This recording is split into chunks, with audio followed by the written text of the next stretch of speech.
Oh, here he comes, yeah, Yes. walking in the door. If anybody figures out how to make Mike go full screen over there, please jump in on the tech side. Thank you for coming. Oh, Mike, what's up, man? I hope you're feeling better. Hi, sorry, I'm today's. Yeah, thank you, Julie. Three Yeah, this is the Google Meet, yeah. Three little dots. How are you? I know, this might help out. Where it's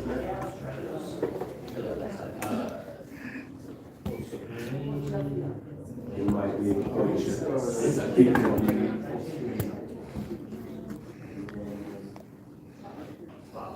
Oh, yeah.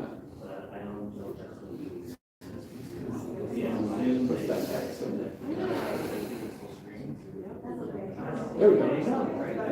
Nice. Okay, I think you can sort of see us. And so, thank you very much, everybody, for coming out. Tim, would you come over? Yes, sure. And just stand right in the middle. Okay.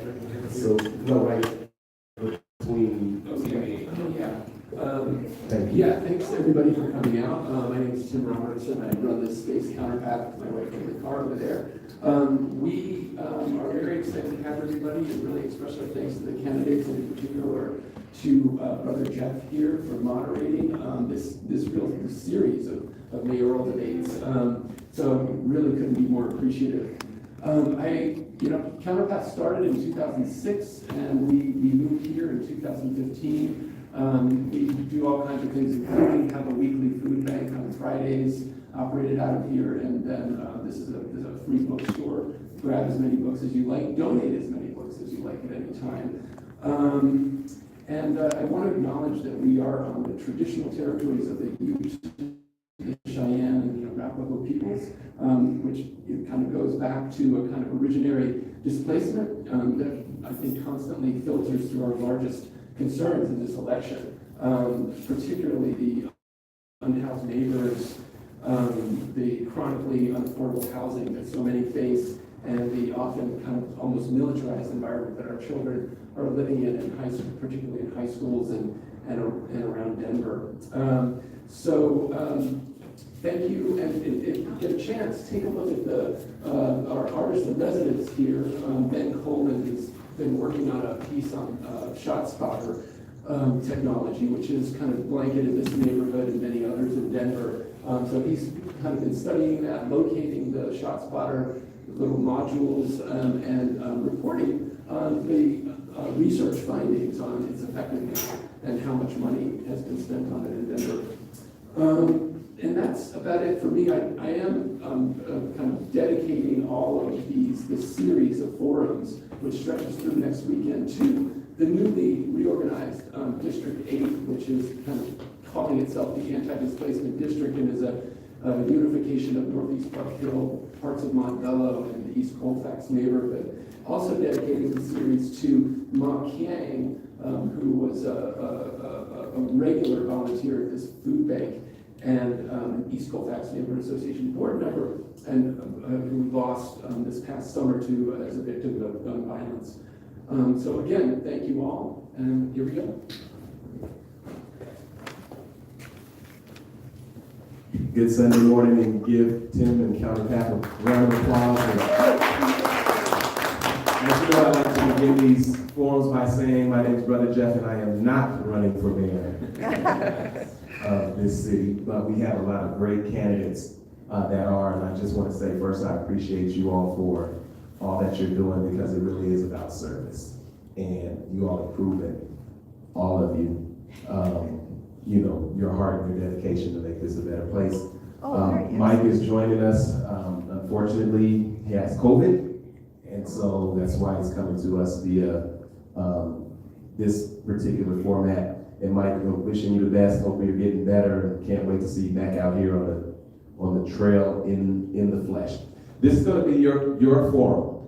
This is more conversational, and if you have questions, there are two options. If you don't like to speak in public, we have some cards, but if you do, I'm just going to pass you the microphone. You ask the questions that you want. the candidates can answer. And then you can also follow up if you're not hearing or you want to hear more in-depth answers on any particular question. In terms of candidates, there's no rebuttal cards and things like this. It's just a conversation, and you know how to handle and navigate that between yourselves.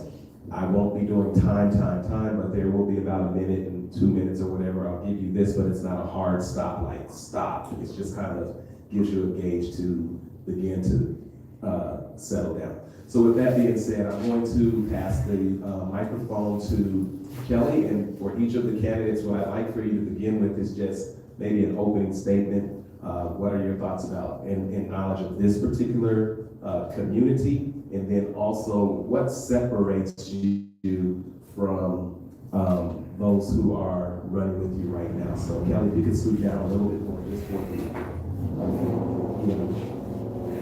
Here we go. Thank you, Brother Jeff, and thank you so much for hosting us today. This opportunity to actually talk with people is shocking instead of have 30 seconds to tell you how we'll create world peace. This is a great gift, so very grateful. I'm Kelly Bruff. I'm running to be the next mayor of Denver. I'll try to really focus on what Brother Jeff asked, and that is this community in particular, and what I think distinguishes me as a candidate. For my family, my father was murdered before I was a year old. And so I look at today's crime rates and what's happening in our city, and what I see are the families and the devastation that comes after such losses. The other reality for my family is we've struggled in our lives. And I definitely understand the connection between crime and economic opportunity. Crime and some of the challenges we face throughout Denver today. And I think for me, gun violence is central to this because my husband struggled with an addiction our entire life together, and my girls and I lost him to suicide, and it was because he had access to a gun. So I also understand gun violence from many perspectives today.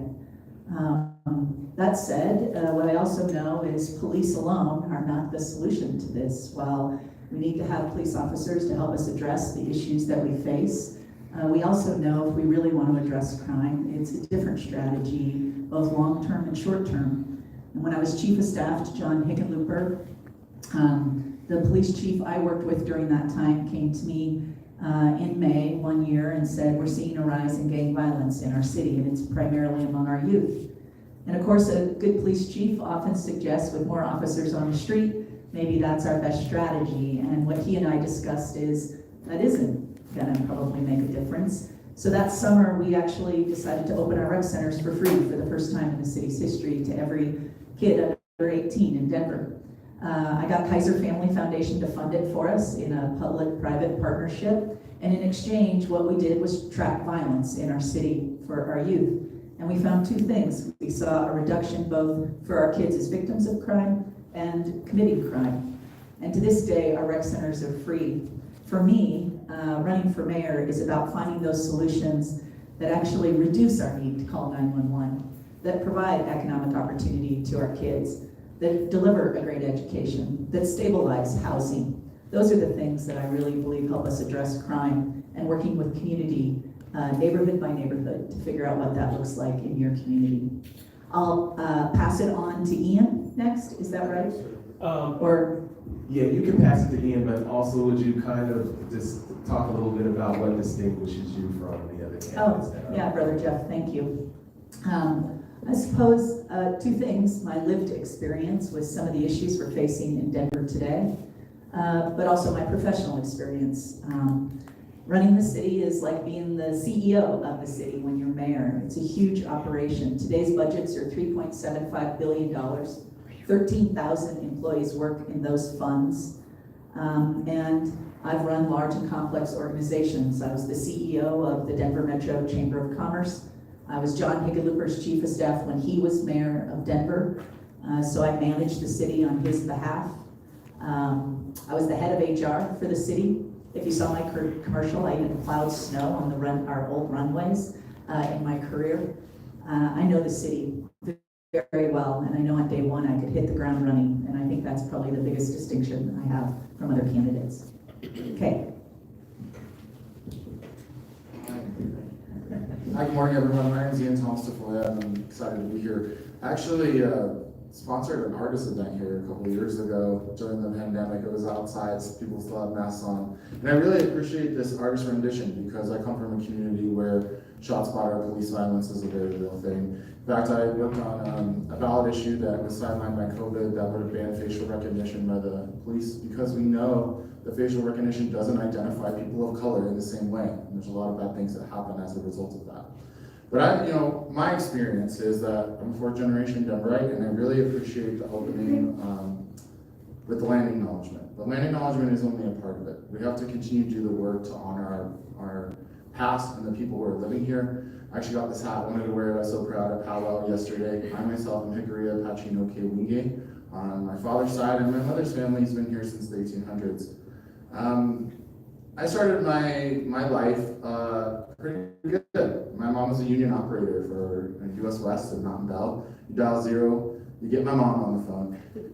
We lost everything when my mother's job was automated. And for my day career now, I work for a company called Green Latinos where I do environmental justice work and we fight for a just transition. Workers and their families matter. If we completely transition industries and we don't think about the importance of families, then they'll end up like we did, with our car repossessed, becoming transit dependent, and living in affordable housing that was subsidized with what they at the time called Section 8 vouchers.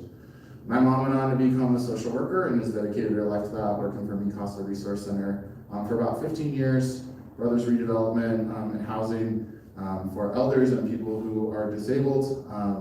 She worked with the only family homeless shelter in Commerce City, and now she runs the housing vouchers in Commerce City, for all of Commerce City. And so my mom was incredibly proud when I put fair housing on my plan. It's something I've grown up with. And something I grew up with as we talked about TANF and green jobs, but all of it just seems to get started, and then we change leadership and it seems to stop. I worked as an educator, as a teacher, probably for the first part of my career. My first job at the Museum of Nature and Science, invested in by the mayor's office. When we talk about youth violence, I can tell you a firsthand experience going skiing, horseback riding, and having a job that developed me as a person. I've worked for the public defender, the mayor's office, the Denver City Council, and run dozens of ballot issues. I'm grateful for registered neighborhood organizations. I've been a neighborhood president. I worked on the CHUN Executive Committee and with Inter-Neighborhood Cooperation for Zoning and Planning, where I've been involved in every zoning issue for the last 6 years. And have no mistake, the issues about displacement and what happens to my family as we moved to Cole at 15 years old to buy our first house, where it was toxic, affordable housing and toxic go together. This is our new form of redlining. And we need to be thinking about this as other candidates are talking about. We have lots of public land to build on.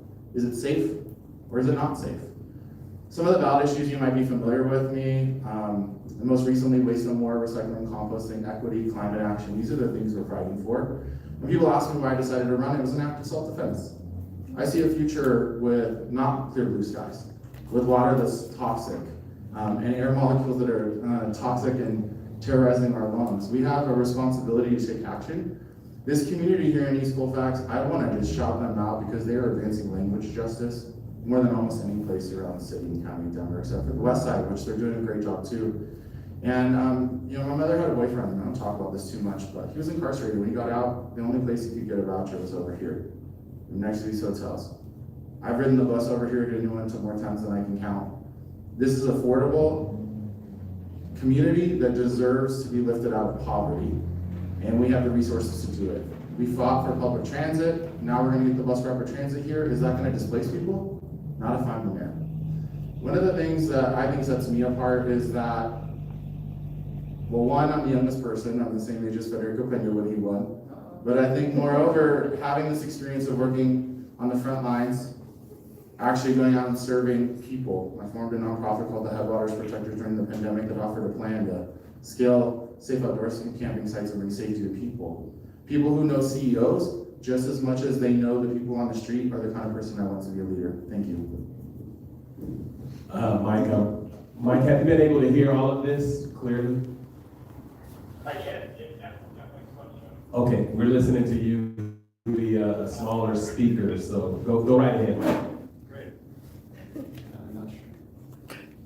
Thank you all so much for having me. You're back. It's great to be back with you, only by Zoom. And thank you all for allowing me to do this. This is my last day of quarantine. travel a bit to get back out of my house. But I'd like to share a little bit of my background and answer these critical questions. Everything okay? Yeah. Yes, we're fine. Great. Okay, I didn't know if I was doing something wrong. Yeah, I think there are three areas of intersection between my life work and between my counterpart, and these areas of focus. I think about them as both youth and art and social equity, and all things I think are connected. A little bit about my background. I started my career as a teacher and a school principal. My first job was actually in one of the poorest counties in America in Greenville, Mississippi. Came home to Colorado and was a school principal of several different high schools, serving populations with different challenges to get access to opportunity. I ran a school that served kids who were all in state custody who lived in residential treatment. I ran a school that served kids who were in juvenile detention facility in South Denver. And then I ran a school up in Thornton that served mostly immigrant families from Mexico and Guatemala, and we were trying hard to get their way to opportunity. And we were able to turn that school around from a school with a 50% dropout rate into a school where 100% of our seniors all graduated and were admitted to four-year colleges, only to be found they were turned away because many of those students were undocumented immigrants. At that point, if you were undocumented in Colorado, you couldn't go to college without paying out-of-state tuition. And so the law had found a way to close the door, even on kids who had done everything they could to make themselves successful. And so that was the school that I ran was called Mesa. It was the Mapleton School of the Arts. And our belief was that art schools often are only schools that are created as schools of choice for kids who have all the resources and want to have a private piano 2 or 3 hours a day. Our belief was art is a powerful way to describe how you experience the world and what you understand about the world. And we thought every kid should have access to art as a core part of the curriculum. And so we built that as the founding principle of our school and guiding principle of our success, is giving our students ownership over their own spaces, that all our walls are covered with student art instead of what might have been graffiti or other things you might see in law district high school in the city. And there was ownership change, how people come to us, and the results of it. So that we access to college, nothing done for politics or in the state senate. Was elected in Northeast Denver after working for Obama for a couple of years. And when I got elected, the first thing was open a community office up in North Park Hill on 33rd and Holland, 33rd and Hudson, to be able to make sure we have ongoing open conversation with key members about what it's going to take to try to address some of the real crises we saw in our community. And I got to spend 7 years doing that. For 10 years with my community office there. But then I think what we found is that there are real challenges around equity that we continue to face the city. And when I run politics, I've been running a foundation the last 3 years. And one of the most significant issues we've been focused on, the ones that Jeff raised, which is how do we think about how we're going to support the people that are struggling the most in the city, particularly those who are unhoused, and particularly those who are finding it impossible to live in Denver. Right now, we know more than 80% of the people who are making $50,000 or $60,000 a year in Denver right now cannot afford to live in the city and are paying up to 50% of their income every single day to rent. You can't possibly survive in the city if you're paying 50% of your income to rent. And so that led me to spend a lot of the last couple of years looking at what we could do on the equity front to try to level the playing field here around homelessness and around cost of housing.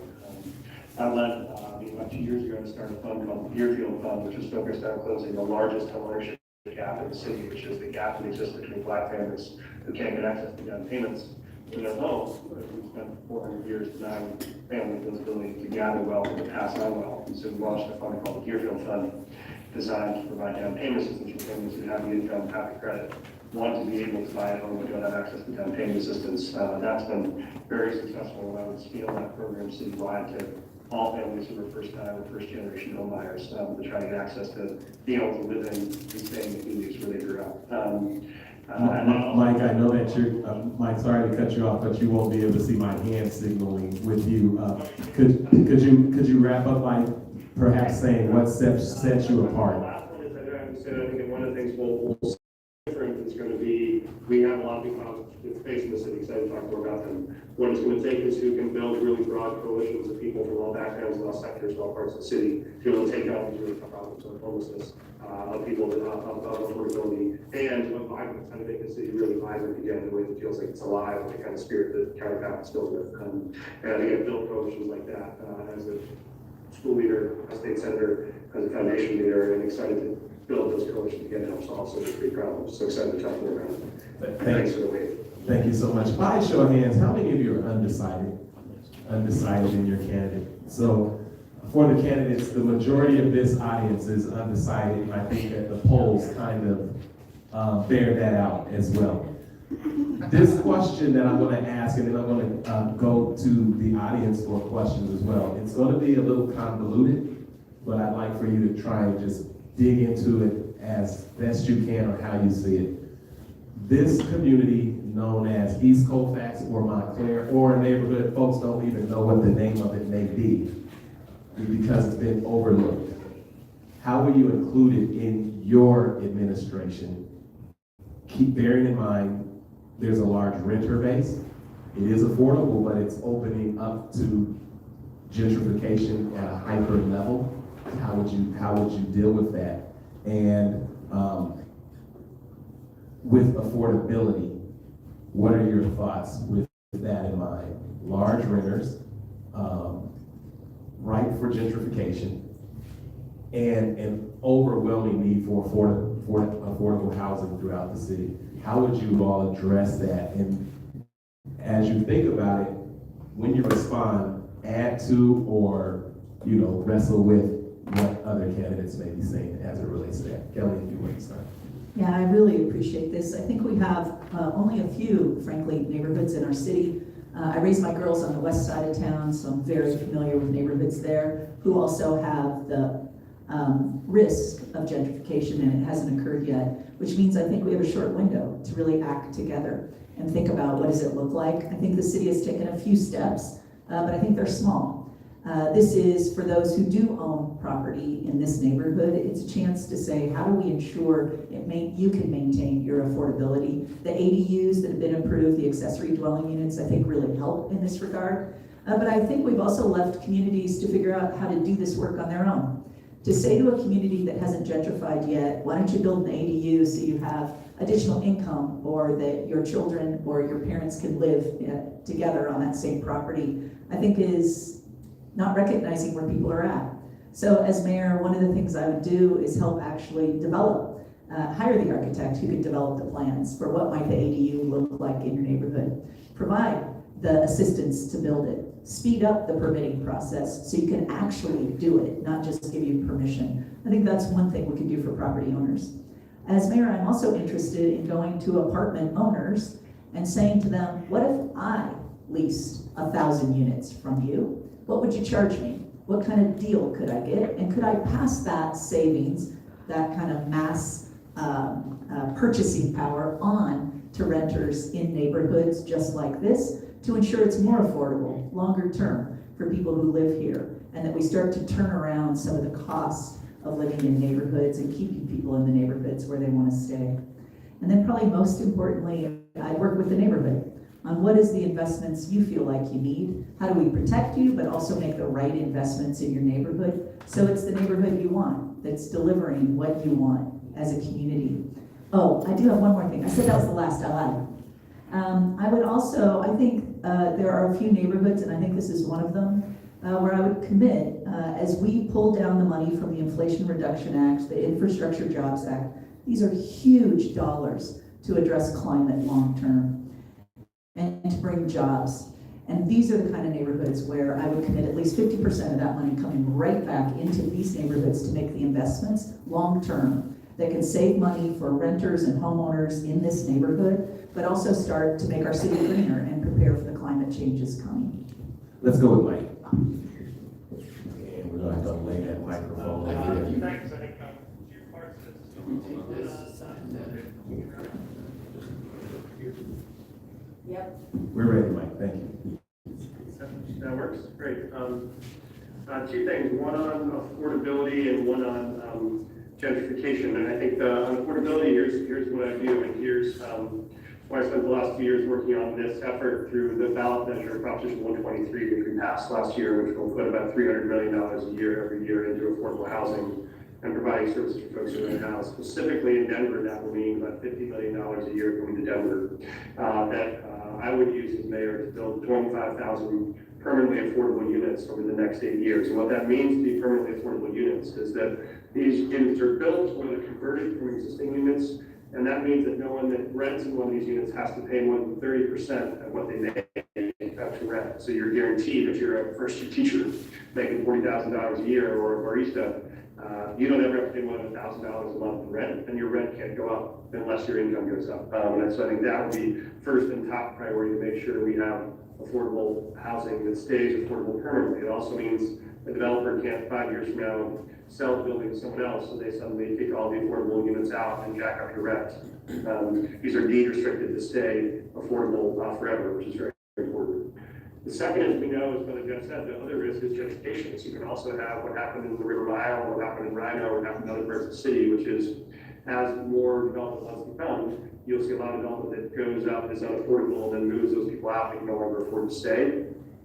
I've also come out with a thing called neighborhood investment trusts, which allow us to make sure that as we build or develop communities, the people that are in those communities that help build those communities actually see the profits from that development. And so in a neighborhood investment trust, the city can contribute land or can partner with resources, but that part of the ownership of the project gets given to all the residents that live in the neighborhood. So in that East Colfax community, if there is a lot of development, you could have pockets of that are linked to neighborhood investment trusts. Whereas the properties increase in value, the neighbors who built this community for a long time would actually see some of the benefits rather than a small number of investors getting very wealthy and everyone else getting pushed out. So for me, it's two parts. It's both really expanding permanently affordable housing stock to make sure families can stay, and also making sure if there is development, the communities that have been there for a long time have some ownership over the outcomes.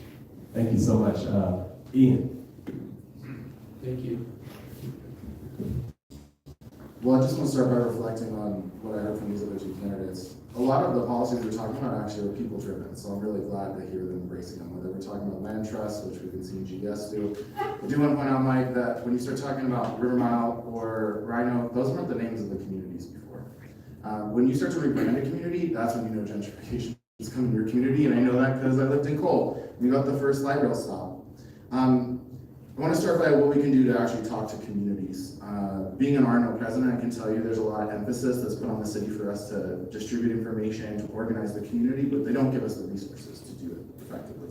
So we need to partner with neighborhood organizations and community groups to offer them grants and resources to compensate people, to pay for translation, because guess what, that's not affordable by any means, and people deserve to be paid for it. One of the things I did fight for that I successfully got a few years ago was a universal public hearing calendar, so you can go online and you can look in one place and see what public hearings happening today. We also fought to make sure that every household was mailed when there was big zoning changes coming to their communities. That's a great way for people to be actually informed about what's happening in their community. I'm one of the only two people running for mayor that's a renter. So we're talking about affordability. I'm absolutely fighting for rent control. And I'm actually the only mayoral candidate that went down and testified for it. It's not just theory. We have to push for it. We have to find stability, because unless you're opening up a piece of mail that says your rent went up $600 this month, but nothing changed about your apartment, then you don't understand the fear and what that does to you and what you're able to provide to your family, or finding time to participate in other community events. I'm glad you brought up Build Back Better. I've worked on Build Back Better, helped pass it through my day job. I worked at the White House 3 times last year to be a surrogate to bring these monies home. And I'm glad that you're embracing 50%, not just environmental justice 40. Right now, environmental justice funds have to go back 50% into the communities in Denver that are most impacted, disproportionately impacted, because of a ballot issue that I helped write and we carried along. And so if you're looking for solutions that are actually working for our communities and are centered in people that are most impacted, you will find that I've been part of the coalitions that are doing that work. Thank you so much. We're going to go to Adam. Adam has a burning question, and so Adam, and as you ask questions, you can ask them to all or an individual, however. I didn't even have to raise my hand. That's awesome. So I love that you're an activist and that you're embedded in the community, and I think that the reason I'm undecided is that every candidate has some critical tool that I think may be missing from their toolbox, right? And I want wanna know how you're gonna work with 11,000 city employees to make this city work in terms of climate justice and climate activism and making us the most progressive green city in America. How, and specifically, how you're gonna do that. And I think anybody can answer that. Kelly answered it a little bit already, but I have that question for you specifically. Well, actually having been a city employee, I think helps a lot when you're trying to talk to the community and the people. My mother always told me, if you want to know what's really going on, you go talk to the person at the front desk, because they know all the chisme, they know what's going on, and they know what's been tried before. You also have to talk to people who have years vested, right? Because they can say, we tried that 10 years ago and it didn't work, and this is why it didn't work. When I was an employee there, I belonged to Denver Employee Volunteer Opportunities. It's an internal board to the city, where we found ways to get the city workers to invest in volunteerism. We partnered with Brothers Redevelopment and other things. We have internal ways to communicate to each other, and I think that we need to have a leader who's actually been doing the work, and it isn't just all talk for the environment, because what I can tell you is when you're at the water cooler, people are like, oh yeah, the mayor said this, but he doesn't really believe it. He doesn't live it himself. And so I think you need to have a mayor who's willing to ride a bike, who's gonna go clean up the trash, who's been doing that work. I will tell you that one of the most important aspects for me for hiring, for all these new appointees, is do you have experience writing federal grants? Because if we can intersect the environment into housing, transportation, and so many other things, then you're right, the world is ours for the money to spend how we want.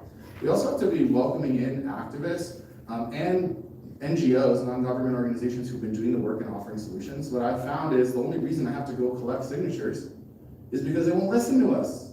They won't listen to us as we miss deadline after deadline after deadline. And then lastly, I would say, you have to be willing to challenge the corporate greed. And I have a big experience of taking on the biggest polluters in Denver. Whether that's Excel Energy to lower energy bills, winning millions of dollars for community-based solar, or taking on Suncor for our air quality, because guess what? It costs us on the other side. It definitely costs us on their side because we're paying for low-income people and their health problems. It costs us more than if we were to do the right thing to clean it up. And so I will say that I have experience leading big coalitions. I was chair of the state's Environmental Justice Action Task Force, passed by the Environmental Justice Law, appointed by the Speaker of the House. We sat down with oil and gas and so many other organizations, and we came up with more than 50 pages of recommendations, and 2 weeks ago, the governor agreed to implement all of them, and I think we can bring that to the city as well. You all can follow up on that for just a moment, Kelly and Michael. Just hold that for just a moment, because some of these other questions might lead to further explanation. So we want to get some more information in the room as well. Are you letting me have it? Yeah. Oh, wow. Okay, I assume that all of you have pretty detailed plans for homelessness, and I think you probably looked at other cities who have perceived so far to have some success. So specifically, I'd like to ask you about the Houston, what aspects of their success do you think you would be able to implement in Denver, and what do you think those are? So let's see if I can fit a little of this answer into both questions. I have looked extensively at Houston. First, I want to say, though, I don't think addressing some of the challenges we face today are going to ever be as simple as finding the city and then modeling it exactly. That said, there are a lot of cities around the nation that we can learn from, and I've spent a lot of time, frankly, around the world as we try to address these challenges. There's two things I think Houston has done particularly well that are worthy of us paying attention to and are part of my homeless plan, and that is data. You really need good information to make decisions about what kind of structure and system we should build. Where are the gaps? Where's the overlap? Which programs are best for whom? I think Houston really figured this out, and they started to pull in that data regularly. Our last point in time count that we have data for was January of 2022. This notion that once a year we can pull in that kind of data and make really smart decisions about how we should be addressing and serving people who are homeless in our region, I think is ridiculous. We also, our data system doesn't collect data from everybody who's working in this space. It only collects the data from federal dollars that are spent in our region. Also a huge gap. As mayor, I would really drive the data. The second thing that Houston has done is a recognition. The estimates are 25 to 40%. I'd say most people agree, probably 40% of the people experiencing homelessness in our region have some kind of job. Yes. And I just want you to think about that. That's what Houston recognized is you can stabilize families very quickly when you rehouse and subsidize their housing quickly and take them out of experiencing homelessness. And prevention, to me, Houston hasn't nailed this as much, but I've seen other cities who have really focused on prevention, which is our greatest opportunity and our greatest risk. Today, in our region, more people are tipping into homelessness than we can take out. And the cost and the trauma after someone loses their housing is so much harder to try to address. And so the cities I've also been really interested in are those that have really focused on prevention. Washington, D.C. has spent a great deal of time predicting who might lose their homes so they can get to them before. Kansas City has an interesting program that they have really done kind of on steroids, which is focused on landlords, calling the city first to say, before you evict, let us jump in, because it's so much less expensive, it's so much easier to keep someone housed. I would really focus on those kind of strategies as well. But can I spend 1 second on this question, because I think this is the city, one of the decisions the city team makes every single day are decisions about land use and our parks, how we pick up trash, how we respond to emergencies. These are all opportunities for us to start to think differently about our environment.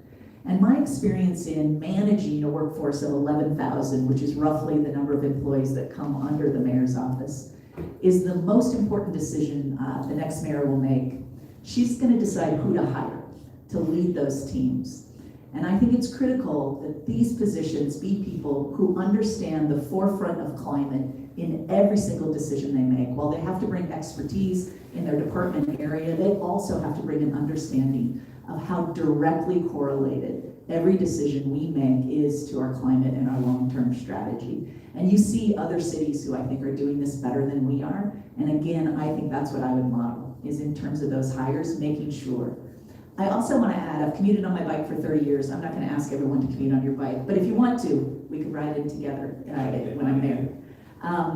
I think there is a huge part of leading by example on these issues. I think it's critical. And I agree with Ian. This is where city employees respect when you live what you're asking them to live with you. And I do think how we live our lives, our priorities will reflect in the workforce. And they're going to be more likely to follow and respect the mayor that they think is living those values.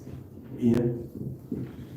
Yeah, I want to respond to the questions about house, but I will also just say that both at the federal level and at the local level and at the state level, the chambers of commerce have been the thing that has stopped us from taking climate action for 30 years. So I fear, and we've had this conversation, I fear that the influence of corporations over making the decision between what's right for the climate and running a city like a business, when a city's job and responsibility is to protect for the next 7 generations, concerns me. As far as Houston goes, Houston at least is trying to take a more compassionate approach. And I think in some ways there are areas in Denver, in particular mutual aid groups, who are leading the way on how best to connect people with resources, devoting to helping people survive the worst cold snaps I can experience probably in 10 years here in the city of Denver. I'm going to work with Headwaters Protectors, which is providing direct service for public sanitation, which is the #1 reason why encampments are cleared, is because they don't have trash service. People don't understand that there are people from the suburbs in particular who are bringing food to individuals, and without trash service and refrigeration, it immediately spoils and becomes a health and life safety concern. We also have public restrooms. I've been campaigning for public restrooms for more than a decade. I have a plan to offer sales tax and property tax abatement for the opening of public restrooms, and I also think that we need to be creating an RFP to operate public restrooms as a business. I think that's an incredibly important aspect of it. As I mentioned to you, my mother has worked in housing almost my entire adult life. And what she will say is the best way to address homelessness is to give them an address. You're absolutely right that people are working and they struggle. If you can't store yourself safely, if you can't take a shower, none of these things are available in the sheltering system in an available way for people to be housed in this exact moment. But we found great ways to bring people together. The plan that I was telling you about was leveraging ARPA dollars, like during the pandemic, and unemployed festival workers to scale camping. Whether that's outside or inside, for temporary solutions for people, we can do it. I do believe in some of the other solutions other mayoral candidates have talked about on how we can scale out of that situation, but the first thing we have to do is crisis level response and center treating people like human beings. And as far as eviction defense, which is critically important, it's a shame that it lost the ballot. I worked in a coordinated campaign to pass that. We do have to do more. TANF dollars are dried up. It's really a challenge. We know that federal funding is going away, and so we're gonna have to find a way to fund that ourselves. I'm also on the Colorado Public Banking, Rocky Mountain Public Banking Institute, and I think that's a super important tool for us to think about how we leverage our federal money. Thank you. Here's and Mike's gone for right now. Oh, there he is. Mike, did you hear the question? And it was. Yeah, I'm so excited about the question. Thank you. I felt like it was back in 2020 where like all three of my kids are trying to do Zoom at home at the same time. The internet suddenly goes out and everyone has capacity at the same time. So yeah, we're all trying to save ourselves. So yeah, really excited to talk about both of these, both the Houston and homeless lessons and a little bit of the leading large organizations question the gentleman asked. So for me, and I'm sorry I missed the last 60 seconds to agree with a lot of things that I heard Ian saying at the end.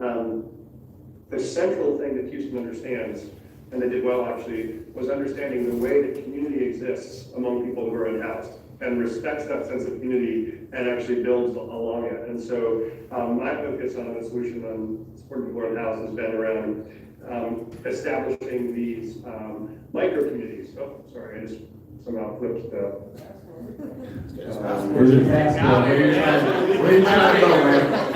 Where are you going? Where's your passport?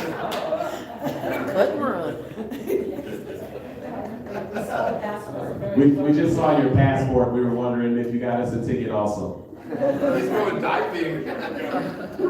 No, that's actually my family letting me at home alone on spring break. That is a separate topic. I think the thing that they understood the most was how to preserve a sense of community, which is why my focus has been on building micro communities where we can open 40 or 50 tiny homes or do hotel conversions where you can move people, as you were saying, to safe, dignified, stable housing where they can have a key, they have their own space, they can store their goods, they have access to showers, they have access to kitchens, and there are wraparound services, workforce training, mental health, addiction treatment. But what Houston understood was the idea that you allow people to move with the communities that they are currently in. So if you are in an encampment with 6 or 8 people, rather than trying to pull one person out and give them access to a unit, you can allow that entire community to move to a more safe, stable, transitional place like micro communities, where then they get stabilized and then get back on their feet, get back to work, and be able to get into permanent housing. And so I think that's what I would like to see. That for me was the central lesson I learned from Houston. The second one you mentioned just briefly is yes, the ability to not just lead large organizations, but also lead large organizations that can deliver big progressive results and provide real public services. And so one of the efforts I led over the last several years was creating the organization called COVID Check, which did COVID testing and vaccinating around the state. We COVID tested and vaccinated more than 1 million Coloradans, built that team to 1,500 employees. We had 50 test sites, and importantly, built a whole focus on equity and how we made sure the vaccine distribution got to the neighborhoods that were being left behind by the traditional healthcare system. And so I think that for me is one example of, yes, to lead a large and complex organization, but to actually make sure it's delivering real results and results to those communities that are likely to be left behind. So that, thanks for letting me jump back in. I'll try to fix my shit. I just want to respond to that. The one thing I want to say is that the great work of the testing and vaccinations, this very same people that I was saying could be the offering the solutions from the festival industry overwhelmingly took these jobs doing testing because it's the same thing as registration. Ticketing and box office is the same thing as registration. And so we have to think of cultural workers regardless after this pandemic of what we learned and how we can use cultural workers to be responsive to climate disaster, pandemics. They have the ability to organize quickly and to make people move in the right direction together. Here's a question from the floor. What are your plans for the seniors that are on fixed incomes that are not homeowners, that don't want to live in large buildings, that are concentrated with only seniors? It's like we are being separated from the city at large? Ian, we'll start with you. I think aging in place is critically important. I personally was my caregiver for my grandmother for 6 years. She died in September during the campaign. She got to be there when I announced it. And why did I choose to live with her and sacrifice living on my own? Because my family wanted to put her into a place like that. And I think group living is a scenario that works very successfully for people. I wish, and I truly hope we can get back to this, that everybody can have the ability to live on their own. When I was 18 years old, I bought my first apartment. I didn't buy it, I rented it for $395, 2 blocks from Cheeseman Park. I looked it up, $395, it's absolutely crazy. And now I feel like it's a real privilege to live on your own. And so I think we have to find ways, and there's really cool nonprofits and apps that are helping match seniors or people who are caregivers into homes. That's the best way. Of course, we have to continue programs and educating people about resources that are available to them when they're struggling as taxes are going up and tax abatement on their properties. I think that the most important thing you could do is to bring the seniors together to talk to you about what are the biggest issues they're facing. Rising medical costs, certainly Excel Energy. My grandmother was on an oxygen machine. When you're on an oxygen machine and Excel Energy is jacking us all on prices, it impacts those people even more. Transportation. I didn't have a car for 8 years. I have a car now. Why did I even get a car? Because I had to take my grandma to appointments with a wheelchair. And so this isn't a thing that every person has in a supportive sense. And so we have to be working regionally. There's an Office of Aging at the Denver Regional Council of Governments that's distributing these dollars, and we know our population is aging. So we need somebody who gets it and is willing to bring people together to help solve the problems. Kim? Ian, I'm sorry you lost your grandma. This one's close for me. I know you too. lost one too. A year ago, I was taking care of my dad because he was terminally ill. And like so many parents, my parents don't live in Denver, but they live in the metro area. And the reality is, it wasn't an option to have my parents go live in a large, just financially, it wasn't an option. And it was important to my dad to stay home. And I'm so grateful that my brother and I could together figure out how to make that happen. And it's actually my dad who encouraged me to run because of our family's experience and the issues that we're facing today. So I'm super grateful. I pulled my paperwork before my dad died, so he saw me get in this race. But to me, this is a particularly sensitive issue because, but for their children, my parents could not have stayed in the home that they live in, and that my mom is still in today. I would not only make sure our seniors are aware of the state tax abatement program, Denver's tax abatement, but I think we have to go further to look at how we negotiate rebate programs and savings to excel when we negotiate a franchise agreement, particularly for our seniors. I also think we have to elevate an understanding of how large our senior population is in this city. You know, we celebrate a 40 under 40 every single year. I'm going to propose we celebrate an 80 over 80 and the people in our city who are making such a difference because we're forgetting how important and critical our seniors are to our future. And then of course we always talk about using the oldest generation to help prepare our youngest generation, and I don't think we've ever figured out how to do it. And I think there's tremendous opportunity to work with our seniors and our kids and really with intention, bring them together as we think about how do we provide a path for our kids and their future in Denver Public Schools. I'm interested in paid apprenticeship programs for our kids. I'm just as interested in similar opportunities for our seniors so that they can be in community, because probably the greatest challenge we face now is loneliness for our seniors and figuring out how we connect them back to community. And that's what I would focus on. Michael, and then we've got a couple other questions from this. Yeah, I would say quickly, I think this is a huge part of my life, like many others. My mother-in-law was a career preschool teacher her whole life, retired and moved to Denver to be close to her grandkids on a fixed income, and had a very clear budget what she could afford to stay and move close to us in Northeast Denver, and now has had her rent raised 3 times in the last 3 years, and it's not able to stay there anymore without us directly supporting her. I think that is the challenge we're facing for seniors across the city, whether you're renters or owners, and so I think this is why we want to stabilize permanently affordable rental units, and particularly those that can be targeted to seniors. I think our 25,000 units we want to build or convert will need to be targeted to service workers like teachers and nurses and child care workers and other frontline workers. I also think seniors an important priority here to make sure that you can stabilize that market. I also want to agree with you. I think there are two other key costs here we can lower. One is utility costs, and I think that are killing seniors right now are the increasing cost of utilities. That's one of those things we're doing well and doing good is the same thing. The more aggressively we convert to electric power for residential, commercial buildings and for cars, and that not only has a great positive effect on the environment, also stabilizes our costs, so we're not at the whim of massive gas spike costs. And the other is public transit, make public transit more affordable and more accessible and more convenient, so that one of the costs seniors don't have to pay is the need to have to don't pay for utilities, pay it, increasing rents and paying it around. I think those are the three major buckets of costs we can take action on as a city. We'd love to help be part of that. This question is for all of you. It's from the audience, and specifically starting with Kelly. What specific ideas do you have for improving our current plan, review, and permitting system? And this also leads to a second question as it relates to turnaround time for permitting. So. Yeah. I really appreciate this. The truth is, the speed at which we're reviewing plans and doing inspections and doing the permitting process is costing us millions of dollars in housing affordability. And it's costing millions of dollars for organizations like Colorado Coalition for the Homeless. When they build to provide housing for people who are unhoused today, we lose millions of units, millions of dollars that could go directly to units to providing people who are unhoused, or Habitat for Humanity. These are nonprofits that are trying to assist us, and Denver is so slow. Our permitting process today is probably 18 months to 2 years.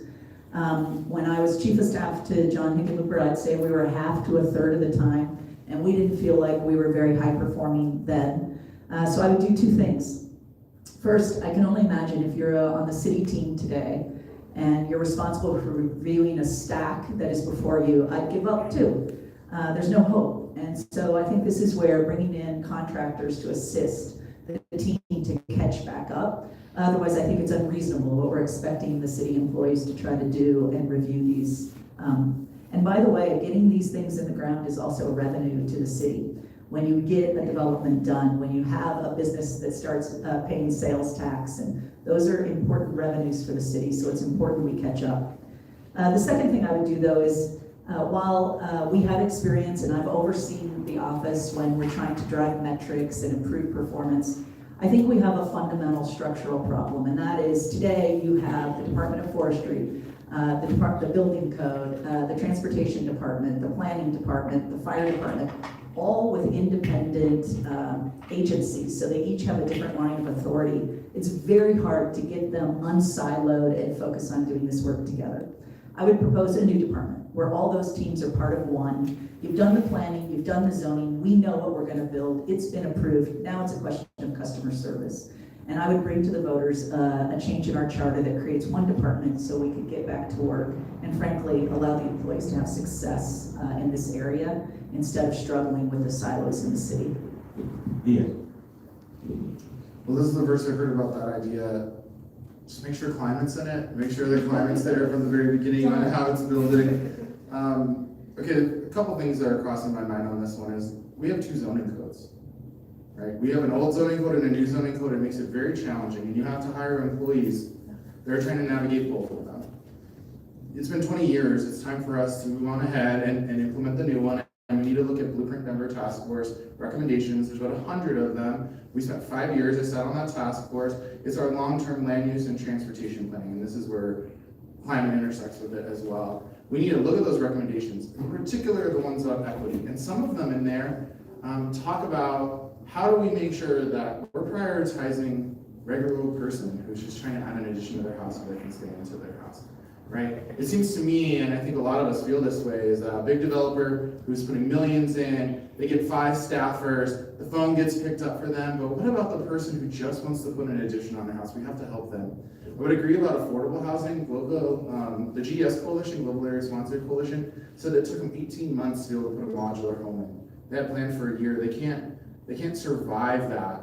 And I think that the monies that you often will hear Mike talk about are only going to be accessible for us is if we can move that permitting forward. And I will say that I'm not necessarily in favor of bringing in contractors, because the contracting process is getting people to do city level work but not get city level benefits. And so we need to find a way. I'm very pro unionization for workers and collective bargaining. And so we need to find a way that we can actually bolster this program that takes people's workloads down, because we need happy workers to give good customer service. Mike, I would like to add to your question. It's still around permitting and the turnaround time for permitting, but there's a question that would like to ask for you to clarify Senate Bill 123, and can Denverites qualify given the turnaround time for permitting? If that makes sense. Great. Yeah, thank you. And my Zoom is telling me you're kicking me off in 3 minutes, so I think I have an actual deadline. I'll have to go quickly. Yeah, there is that deadline on the Zoom, but there's also another. Yeah, so Proposition 123, we took on two of these things. One was requiring that cities actually get faster on how to approve permits, and that's right. The requirement is for each permit, there's a 90-day fast track for Denver to do it, which I'm very confident as mayor I'll be able to deliver.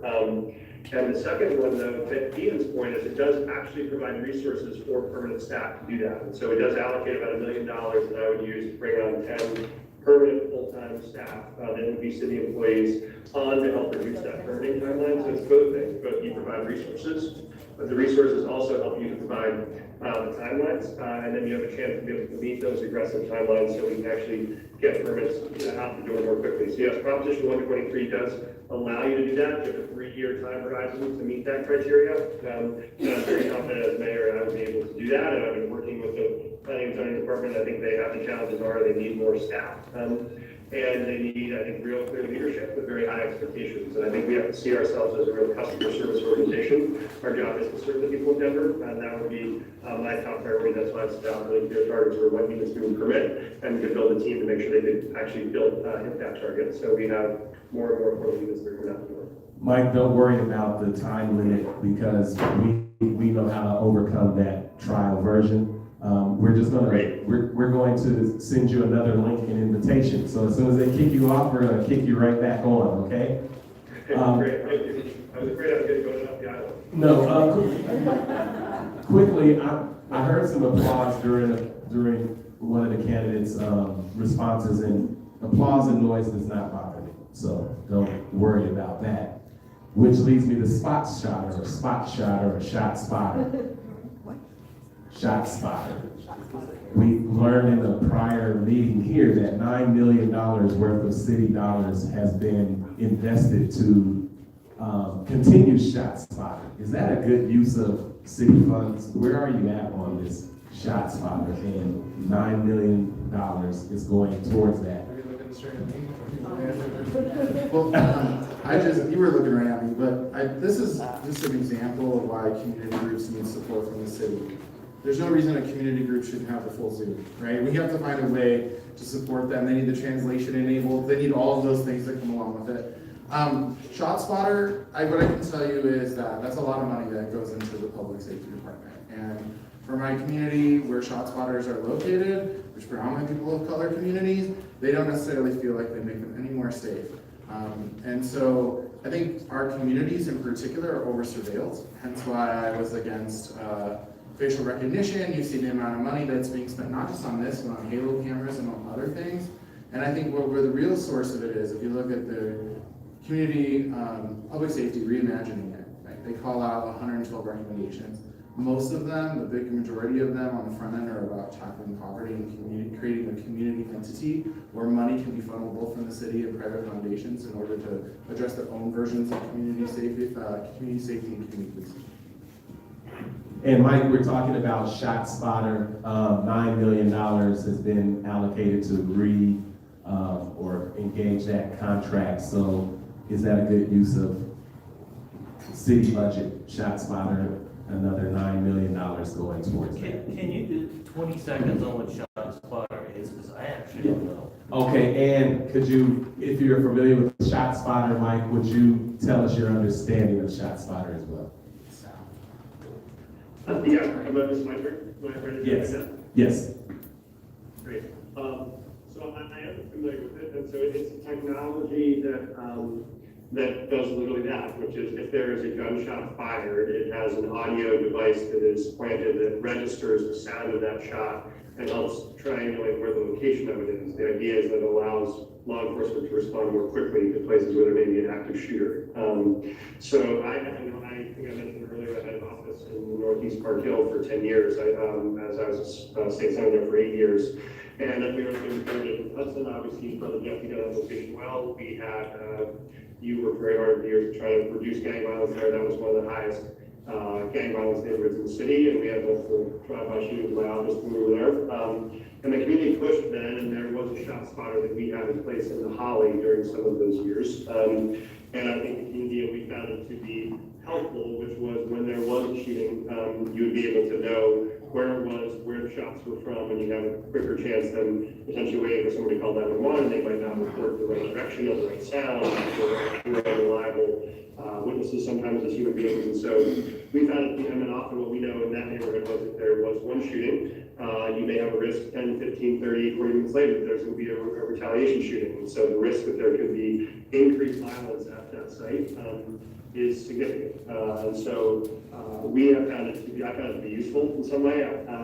When that's $9 million worth of useful, I'd have to look at what the costs of that contract are and what else we could be spending out in other areas. But I do think it's a useful tool to be used in places where we have elevated risks of violent crime, particularly related to shootings. And so I think communities should be able to have input on that. And in my community, Northeast Park Hill, that's what we were actively supporting as they were worried about increased levels of crime. So for me, I think the real area of focus here is much more on prevention and intervention. How are we doing more to try to intervene with people, young kids, to get them access to positive after-school activities, to get them engaged in the things that help them find their passion rather than the risks of negative peer groups, and how we're doing more and better early intervention, where the first time we got a 13 or a 14 or a 15-year-old who has some incident with a gun, that we're doing heavy intervention around wraparound support and services for him and or her and their family and supports and infrastructure. Because we know that's when we have the best opportunity to turn the tide away from kids becoming either victims of crime or perpetrators of crime. So I'm a big believer on prevention and intervention as the earliest and most important steps, but I have found shots firing to be a helpful tool when we grew up in Northeast Center. Thank you, Mike. And Kelly, would you also add on to that, because Mike brought in the conversation of youth violence, guns, etc. So you can give your thoughts on that as well. And you can follow up as well if you want to get into that conversation as well.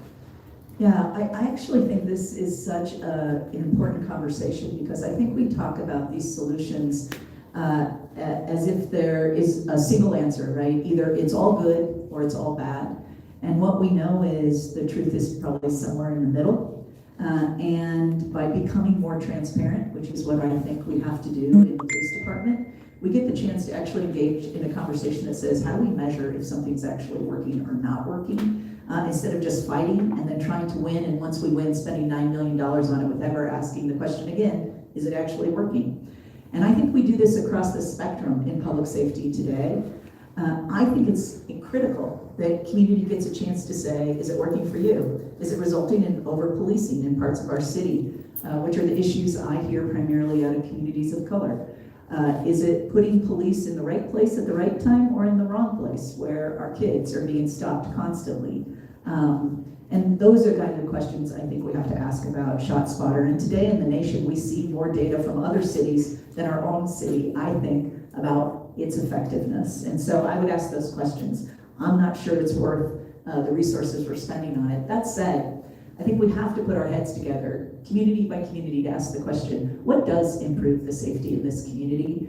I'm going to go back to the central part of my plan is not only transparency in the police department, changing the culture, inviting the community to give feedback constantly to our department about what it's doing well and what it's doing wrong.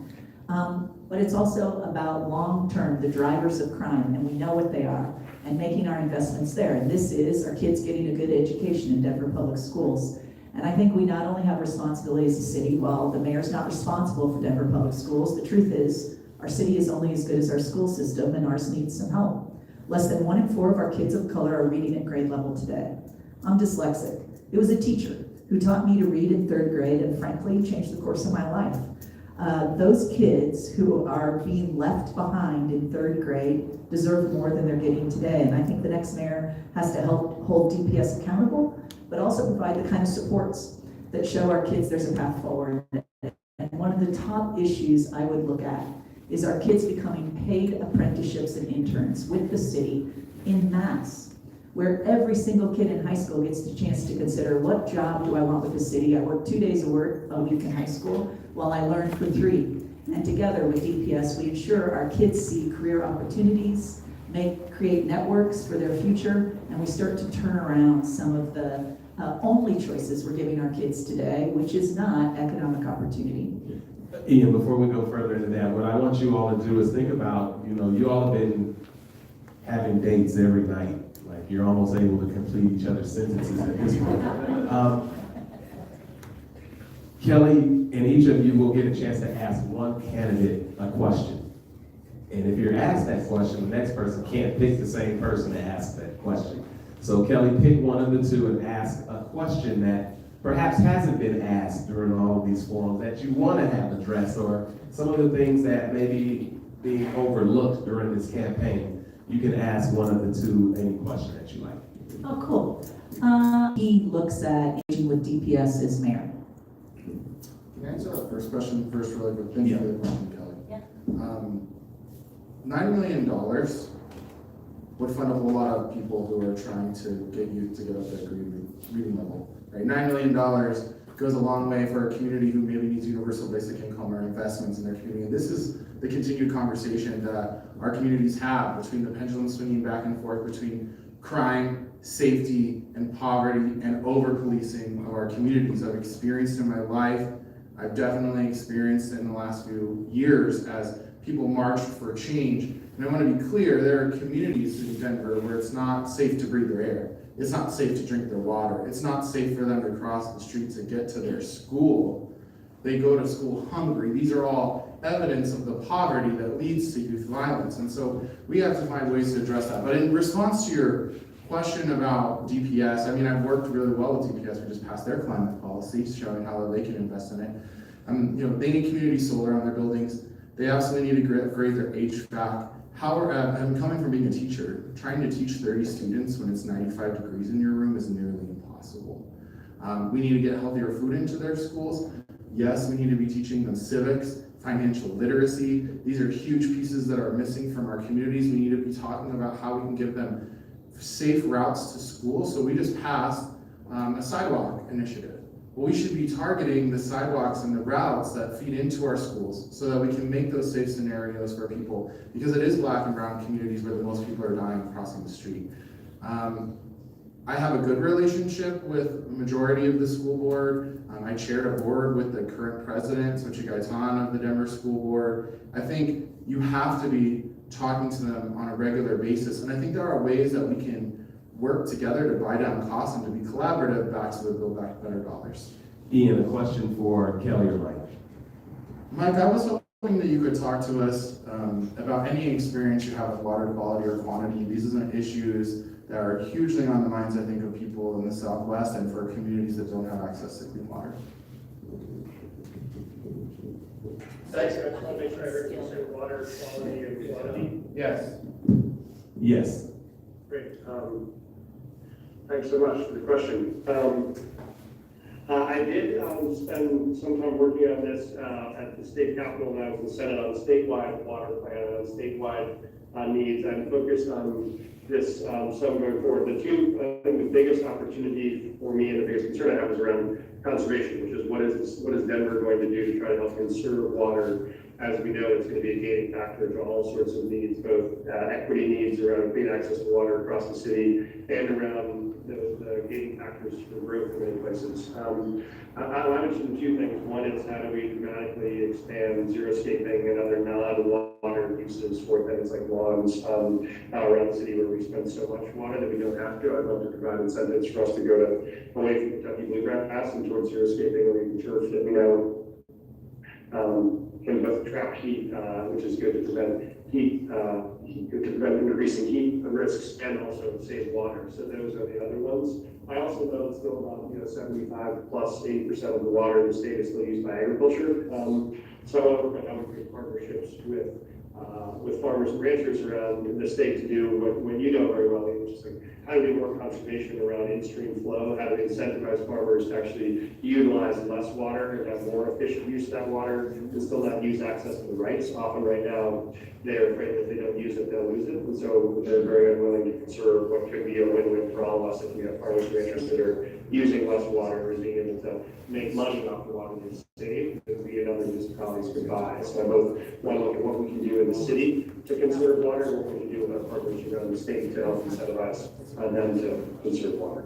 Mike, a question for Kelly. Yeah, you bet. I think about all the stuff we haven't talked about, Kelly. One thing that we haven't talked a lot about is transit. I'd love to hear your thoughts on what you're thinking about, what you want to do with RTD around how we can both increase the reliability and the efficiency of RTD for us going forward, or other ideas you have with public transit. Thanks, Mike. Could I also add to water quality? Sure you can. The city has been awarded on the South Platte River a huge grant, and it requires a $20 million match, I think, from the city of Denver to bring that money in. I would prioritize that because this is a river running through some of our least invested communities, has serious water quality issues around it, and so I would prioritize that match. What's the grant for? It's like from the northern part of the city all the way down to the gulch that goes into Lakewood Harvard Gulch. And it's to clean up the South Platte River and invest in it. It also has urban drainage money coming into it. I think it's $35 million we've been awarded to do that work from federal government. But it requires a $20 million local match. The question about transit. I think a few things about it. One is we built a transit system and made a huge investment in it, and the number one decision the city will make going forward is land use. How we invest around that transit system to impact climate in a positive way going forward, to address our air quality, to address our transportation needs, and so that's probably the highest priority is where we build going forward. But I think we also recognize RTD is not working great, particularly if you're transit dependent today, both in terms of its cost, but also its accessibility. And I think we may need to rethink how we fund. 30% of our fares today is what RTD needs to run. By the way, it's only 30% of their operating costs come from the fares we all pay. And so I think it's a chance for us as a region to ask the question, should we structure that differently? Should there be a different way we pay that money in? And I'll give you an example. Today, if you're a large employer, you get more negotiating power at RTD to buy eco-passes for your employees and they're cheaper. But half of our workforce works for small business. That was my experience at the chamber. If that's who desperately needs the assistance, we should have one price for that pass. It should be super low, and every single employer in this region should see their way to be able to buy that pass for their employees. I think it would probably increase revenue to RTD and reduce costs for the lowest paid workers who are transit dependent. I would really focus on maybe a strategy like that, Mike, that could help. I also think RTD feels too far away from the citizens today. It's hard. None of us can remember who we voted for or when we did it. Our urban drainage and flood control district is structured very differently. It's structured where a representative from the cities that are represented there, and a current elected official, like a member of council, serves on that board. So then what happens in each city is you know who to go to for your council member who's going to represent you there. An interesting strategy with RTD that I think could bring it closer to us as residents might be that we shift its structure from being independently elected to have an appointment from an elected official from each city that serves in there. And I wonder if it could increase responsiveness to our needs as a community. And I'd be interested in exploring that. You know, just in one word before I pass the question to the great Leanne Wiggler, what is one thing that you've learned from your applicants that's a good idea? Like, what have you picked up and said, wow, I really learned this from you? What would that be? Yeah, this is so easy for me. I have to tell you, it was early on and it was with Ian. But it's his just fundamental knowledge of climate and community. and the combination of those two things and how he puts them together and guides his decisions every day. And I have to tell you this, my kids are biracial, they're indigenous and white. And my girls are just so proud to have someone like Ian representing their community as he runs for office. And so I just big love to you. Ian. Are we supposed to pick people who are sitting here right now? Yeah, I just want to be clear, because Yeah. I can say a lot of nice things about a lot of people, but I do want to just call out this guy, Mr. Tretta, the builder, because I've had some really good conversations with him, and I worked as an electrical apprentice when I was younger, and so I think he kind of gives me some deference more than other people, but I think that guy has some good ideas for reforming the building department, and I hope that whoever wins really welcomes him in with his lived experience and work ethic to help reform some of that. I also just want to circle back real quick and notice on the water quality conversation, you didn't hear about lead pipes going to people of color, and you didn't hear about tackling polluters who are making the water dirty in the first place. And I think we need to have a mindset of going after the criminal behavior of polluters in our community.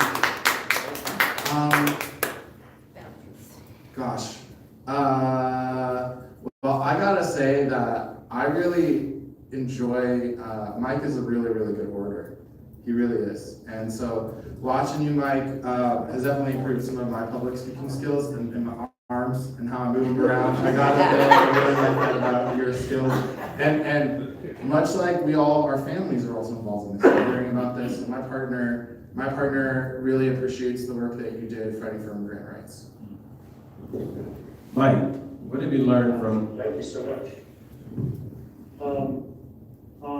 I have many from both of the folks on the stage, and from, I think, all the folks in the race. I think one, I was going to use Ian's trick, I think one from someone that's not in the room today is I do think there's some other candidates who talk about the idea of how we look at the public schools and whether there should be a Denver mayoral appointee as a sort of advisory member of the board, which you create a closer partnership with an outside appointee to instill an existing board. That's an interesting idea.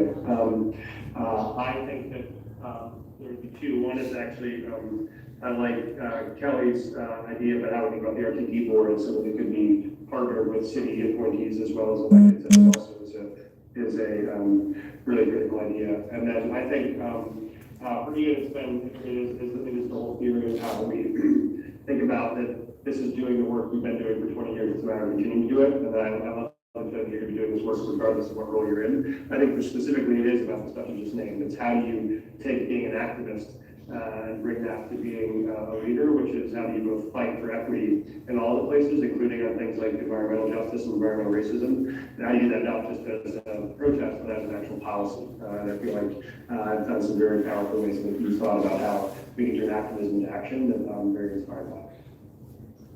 Okay, great, thank you. Good day, everybody.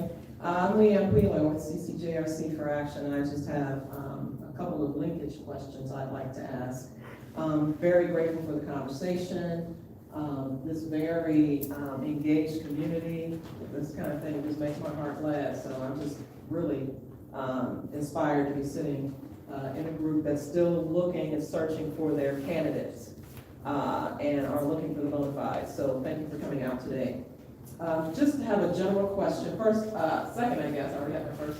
Thank you for participating in the Mayoral candidate survey for CCJRC for Action. Not every mayoral candidate did so. The three of you did, and so we are grateful for that. I'm literally pulling from that based on the conversations that I'm hearing with one specific question, and that is your thoughts on the linkage between homelessness and crime and the impact that subsequent crime have on those who are experiencing homelessness and their ability to recover from that.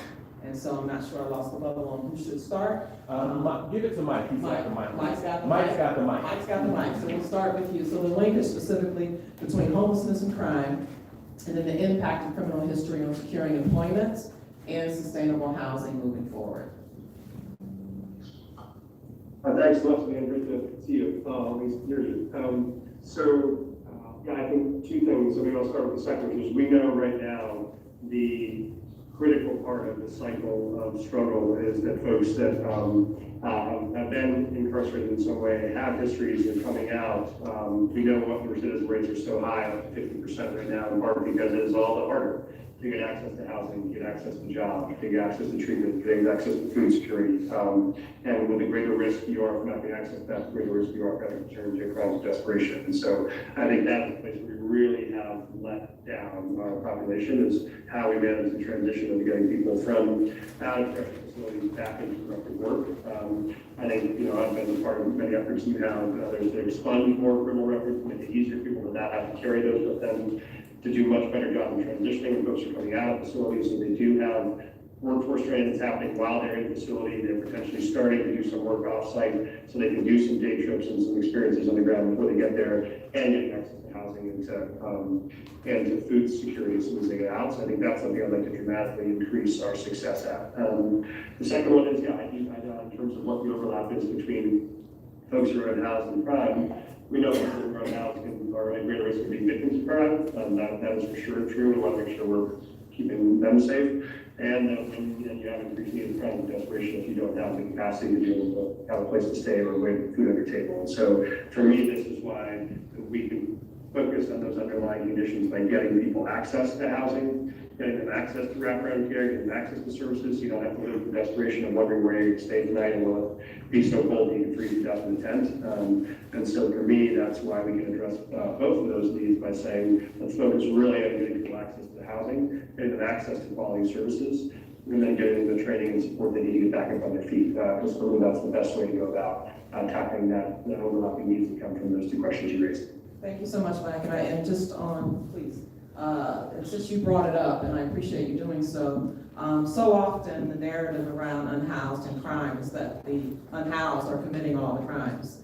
And so what I'd like for the remaining two candidates to poke on a bit as they respond is the ideation or the fact, really, that those who are unhoused are, in fact, victims of crime, more so than they are the perpetrator of crime. And so if you could speak a little bit to that as you're drawing that linkage, I appreciate it. Thank you.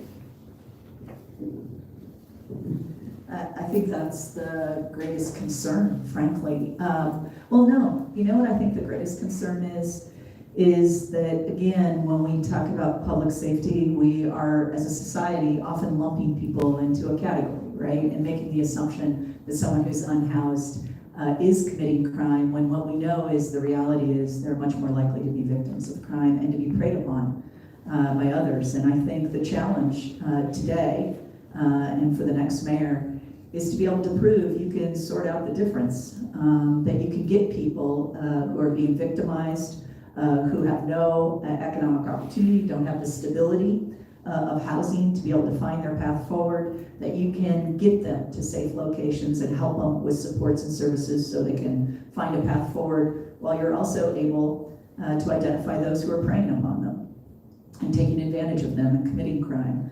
And I think that is the greatest challenge we face today. And I think we treat it like it's either one completely or the other completely. And I think the reality is it's yes and the job of good government, frankly, is figuring out the difference between those two. And I think we should stop pretending that it's simple and easy and recognize how complex and hard it is. But I also know this. I also was recognized when I was at the Chamber of Commerce as a fair chance hirer. I'm extremely proud of the number of people I hired who had been in our justice system and how incredible they were when they got that second chance, fair chance, and how grateful I am that we're starting to recognize you also can make a mistake in your life, and there's a path back for you too. And I think one of the things we have to do is recognize that even if you got yourself in trouble and got arrested, providing paths out is the top priority to me, whether it's mental health supports, it's addiction support, or it's a path out because you want to have, and we provide real economic opportunity for you to see another path forward. And personally, I think this is not just government's role, but this is where we need a mayor who can engage the private sector in providing those jobs and those opportunities, allow people to do just that.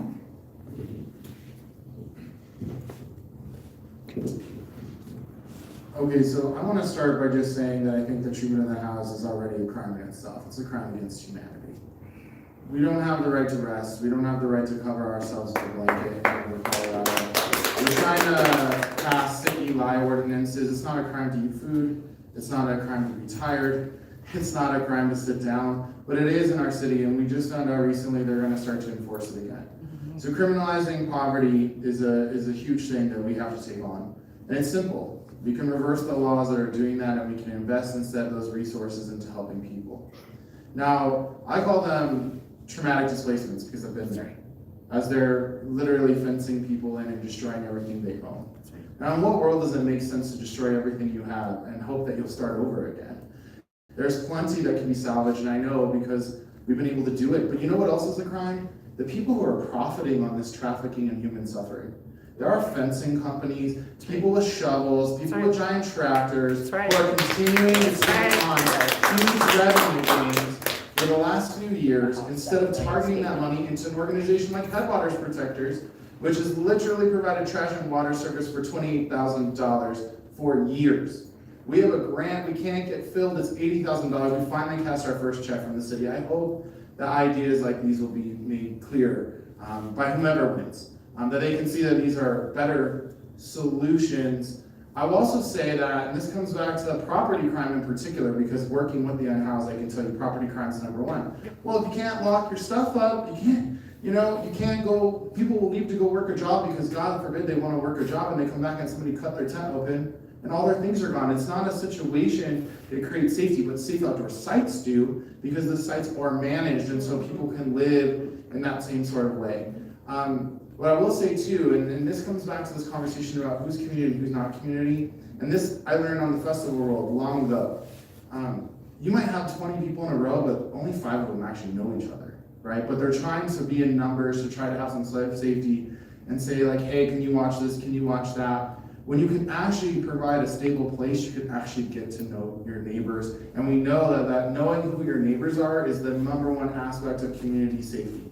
If somebody's coming to mess with your stuff, you don't have a neighbor that calls you up, and I prefer that a lot better than the surveillance of rings. And I want to be clear, this criminalization and especially people of color being criminals is exactly why I called out Chris Hansen for his video that says people of color are criminals. I don't want to live in a world where my grandparents fought so that I wouldn't be seen as a criminal. I don't want to live in a world where 5 generations from now, my kids who are brown are seen as criminals because they're existing. That being said, can we give the candidates a round of applause? Thank you all for your time this morning. I got 2 questions and then we'll wrap it up. We'll give each of you just your closing remarks to say whatever it is that you'd like to say. In this one, well, first let me go back to the audience. You actually covered one of the questions that I asked all the candidates, which is around, have you ever seen a sweep and what was your response to it, how you feel. So I'm not going to ask that one. What I'm going to talk about or want to kind of get across is, so we're talking about doing partnerships with a lot of corporations and communities, or not communities, corporations, people who are trying to make money. And we've done that. We did it at Stapleton. We do it with, honestly, our relationship with our police department and a lot of other organizations. We don't hold those people accountable. But we do hold people accountable. We're on the street, arrest them. So what, as mayor, would any of you do to hold accountable the people who are harming our communities, that are not the kids who were lost, but the people who are poisoning us, stealing from us, and sometimes the cops who murder our kids? You want to work it back? Yeah, I mean, there's a lot there. I mean, okay, cops that are murdering our kids when I was 14 years old, officers pulled a gun on me, misidentifying me as an adult. I was 5'7", and I hit a growth spurt much later. I had no one talk to me after the fact. There was no reporting of that, right? What we know is that information isn't being tracked successfully, and I want to point back to rigorous oversight and the redirection into community policing. If we want to talk about taking on polluters, I want to talk about the work I have been doing, which is meeting directly with the U.S. Department of Justice to bring criminal charges and civil charges against the worst polluters. We've also worked to pass laws to increase their fines, because there are some people who are running for mayor who say the only way to get at that is through financial mechanisms to make them do the right thing over the wrong thing. They're criminal, and we need to treat it as such. We need to have a strong partnership both with our attorney's office, the Attorney General's office, and the U.S. Department of Justice to bring answers to all of these, whether it's racialized violence by the state or racialized violence by polluters. It's all the same, and we need somebody who understands it firsthand if we hope to sit at tables and make change. Yeah, I think I'll start with the police and then I'll move to corporations. With police, I think, well, what Ian said, we need a mayor who's willing to say, why am I blocking on this summer's case on Lodo? The grand jury got it right. Yeah. The grand jury got it right, and I've said that publicly, and I think we need a mayor who's willing to hold our police department accountable while we support them, and I think a good mayor is capable of doing both of those things. With regard to corporations, I couldn't agree more in terms of the issues we face, and it's an issue of accountability. And I think that what we do today is we put fines on them, and it hasn't changed behavior at all. And I think this is where we have to get very serious about what are the changes. I don't know that criminal sanctions fix it. I'm certainly open to that approach. I also think, though, we have the ability to have real consequences that say you don't do business here anymore, and we start to make the transition. And I know people are going to say, but Kelly Bruff, you've been the head of the Chamber of Commerce, and I did it as the head of the Chamber of Commerce. When oil and gas brought ballot issues forward that we think were bad for our state, we came out not only saying we wouldn't support them, we came out in full opposition. And I suffered as the CEO more than $1 million being removed from the organization I represented because the industry was unhappy with my decision. I'm certainly willing to go toe-to-toe as mayor and do the same thing for what we think is best for our city.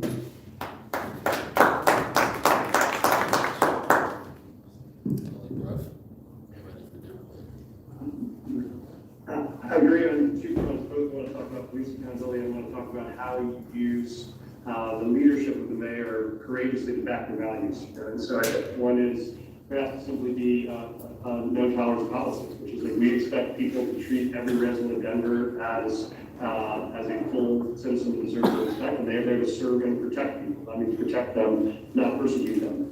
And that means both training and deploying and attracting different types of officers. It also means setting a clear standard that if you cross that line, we will hold you accountable, we will fight to terminate you.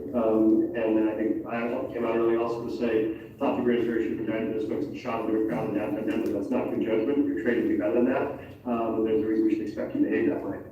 I think the second one is it does require, using both the dollars the city has and the platform the mayor has to be clear about values. That's why things like, small things like we should expect that corporations that want to rent cars at our airport have used cars that are electric. So we actually have climate impact that we're mitigating at the airport. It also means things like putting your dollars into banks that you think represent your values. So I ran a foundation and we wanted to create a black home ownership fund, and we couldn't find banks that were willing to open a race-based fund to help close that race-based inequality that this city and country have created. We only found one bank that would do it, and that was First Bank. And when they were willing to do it, I then moved all the assets out of the other banks we had and moved all of them into the First Bank. Because the idea is you have to be willing to put your money and your dollars behind where your values are.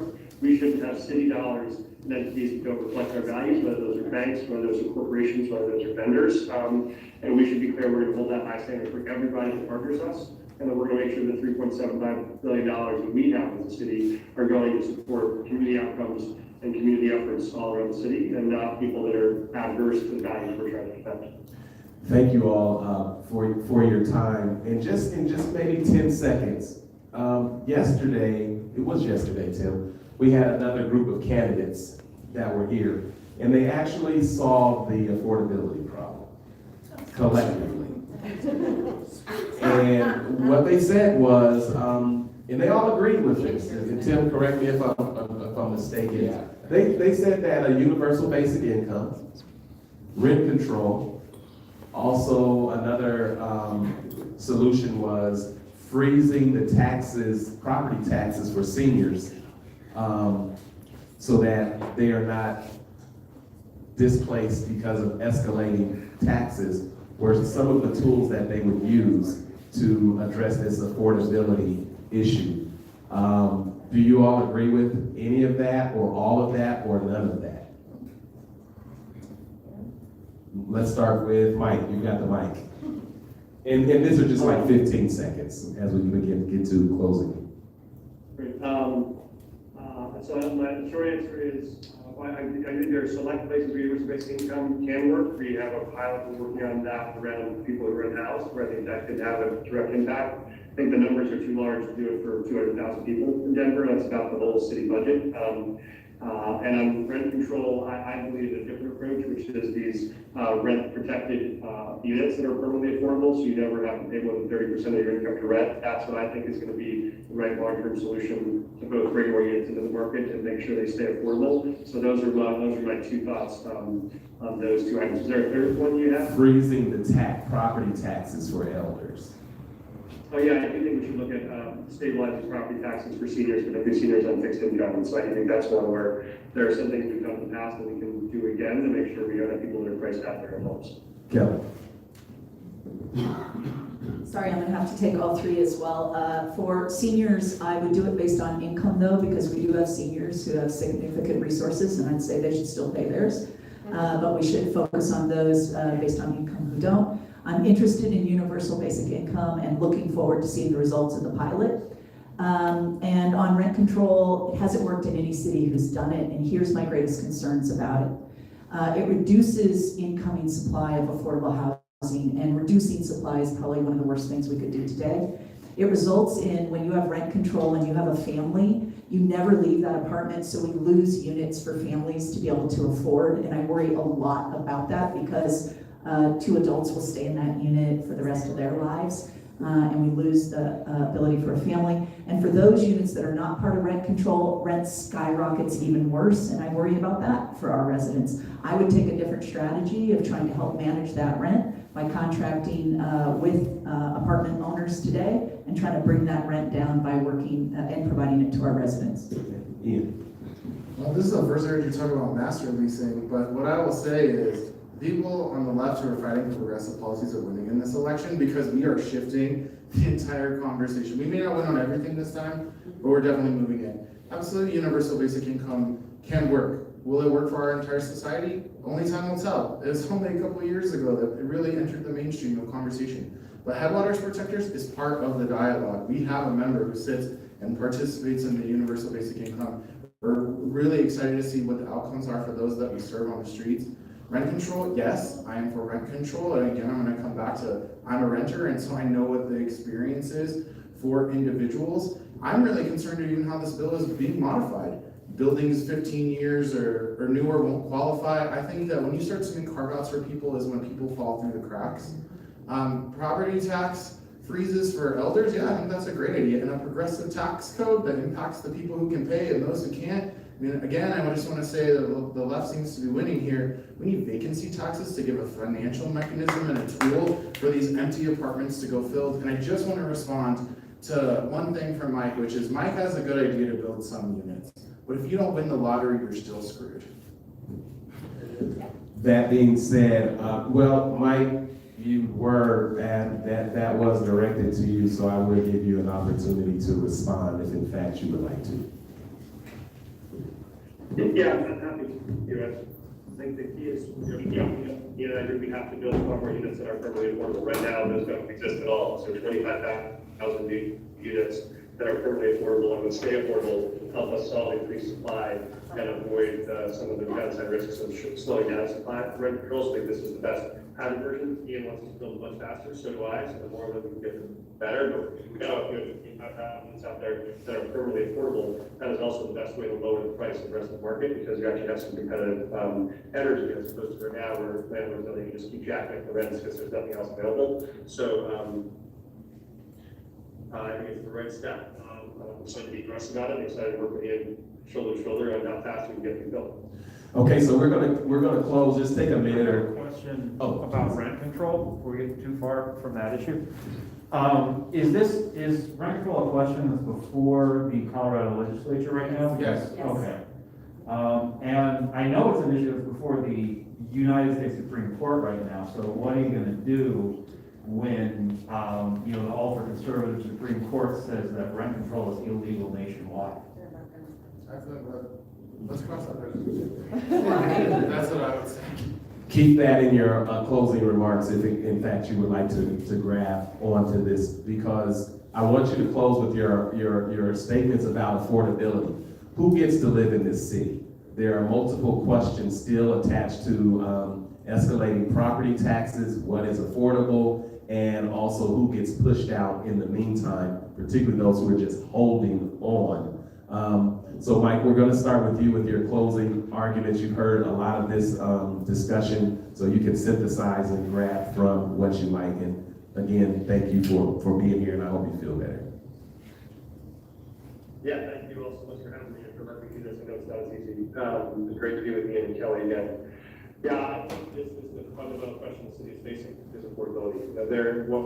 What is at risk if we don't get this right is that this will become a city where you think about all the folks in this room, everyone that's working up and down both sides today, everyone that is a teacher or a nurse or a public servant, none of those folks being in Denver anymore. That not only means we lose one of the best parts of the city, it means those folks will have to live someplace else and work in Denver, increases climate impact, increases traffic, increases congestion, decreases quality of life.